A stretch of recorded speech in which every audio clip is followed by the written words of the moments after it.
দেশের সব প্রতিষ্ঠানে চাকুরিজীবীদের পিতৃত্বকালীন ছুটির নীতিমালার জন্য রুল জারি করেছেন হাইকোর্ট। 6 মাস বয়সী এক শিশুর পক্ষে করা রিটের প্রাথমিক শুনানি শেষে এ আদেশ দেন আদালত। রিটে বিবাদী করা হয়েছে মন্ত্রিপরিষদ সচিব, জনপ্রশাসন সচিব, আইন সচিব সহ 11 জনকে। সন্তান জন্মের পর মায়ের পাশাপাশি বাবার প্রয়োজন থাকলেও দেশে কখনোই পিতৃত্বকালীন এই ছুটির আশেপাশেও হাঁটেনি কোনো সরকার। বাবারা যে ছুটি নিতেন সেটি কাটা হয় নিয়মিত ছুটির অংশ হিসেবে, অথচ বিশ্বের 78টি দেশে পিতৃত্বকালীন ছুটির বিধান রয়েছে।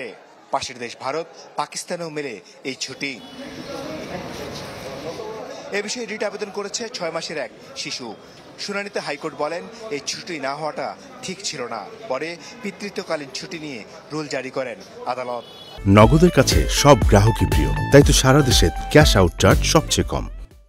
আদালত তার অর্ডারে বলেছে যে এই যে রেসপন্সিবিলিটি নিউবর্নকে লালন পালন করার, টেক কেয়ার করার, সেটা শুধুমাত্র একা মায়ের নয়, বাবারও রেসপন্সিবিলিটি আছে এবং বাবাকে সেই জন্য পিতৃত্বকালীন ছুটিটা দেওয়া আবশ্যক। একই সাথে 6 মাসের শিশুর রিটের এখতিয়ার রয়েছে কিনা তার ব্যাখ্যাও দেওয়া হয়েছে আদেশে। কোর্ট অবজারভেশন দিয়ে বলেছেন যে যেহেতু যিনি এসেছেন তিনি সবার জন্য এসেছেন, তাই এই রিট পিটিশনটি দায়ের করবার তার ব্যক্তিগতভাবে তার যে এখতিয়ার সেটি আছে, এবং শুধু তাই নয়, এটি জনস্বার্থেও তিনি দায়ের করতে পারেন। এই অবজারভেশনই মূলত আজকে আদালত রুল নাইসাই জারি করেছেন। 4 সপ্তাহ পর রুলটি শুনানির জন্য ফের উঠবে হাইকোর্টে। মাসুদুর রহমান, চ্যানেল 24, ঢাকা।